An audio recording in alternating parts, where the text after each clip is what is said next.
Medyo sinipag magluto si Auntie today at ilang araw ko na rin kasing kinikrave tong ulam na to. This one is called Shrimp Salvatore. So paano nga ba lulutuin ang Shrimp Salvatore? Tara, samahan niyo ako sa aming kusina. We have here butter. So painitin lang natin siya. Pag natunaw na yung butter, ilalagay na natin yung 1 kilong bawang. Char. Ang kilong bawang talaga. Maraming bawang yan. Gusto ko talaga kasi maraming bawang para alam yung malasa siya. So igigisa lang natin siya hanggang sa magmedyo yung slight na mag-brown yung yung garlic. Pag medyo na yan, pag medyo brown na, wag namang masunog. Pag medyo brown na, ayan, itambog na natin ang ating shrimp, ang ating hipon. Tambog talaga. Tambog lang ng tambog, mga auntie. So ayan na yung ating half kg na hipon. So, igigisa lang natin siya. Ihahalo mo lang siya dyan. Halo-halo lang. Huwag naman masyadong, para hindi madurog. Tapos, pagkatapos niyan, lalagyan lang natin, titimplahan lang natin siya ng salt and pepper. Tapos, konting halo and then, tatakpan na natin siya. Tatakpan natin siya for 5 to 10 minutes.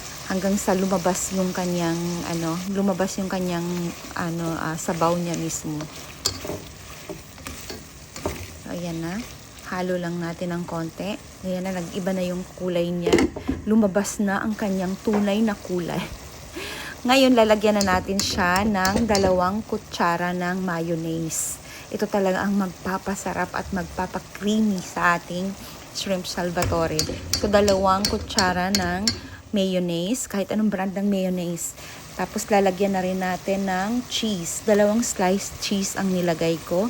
Yung pang sandwich na cheese, yun lang ang aking inilagay. At syempre, gusto ko ng maanghang, lalagyan din natin siya ng sili. Pagkatapos niyan, halo mo lang siya, tapos tatakpan ulit for just 3 minutes. Pero gusto ko kasi na medyo may sabaw, kaya kinilagyan ko ng konting tubig. Tapos, pagkatapos niyan, tatakpan at ready na yan. After ilang minutes, 3 minutes lang, lang siya, yung ma-mix lang siya talaga all together yung mga ingredients. And then, ayan na, after 5 minutes, pak! 3 minutes lang pala yun. Ayan na ang masarap na shrimp salvatore.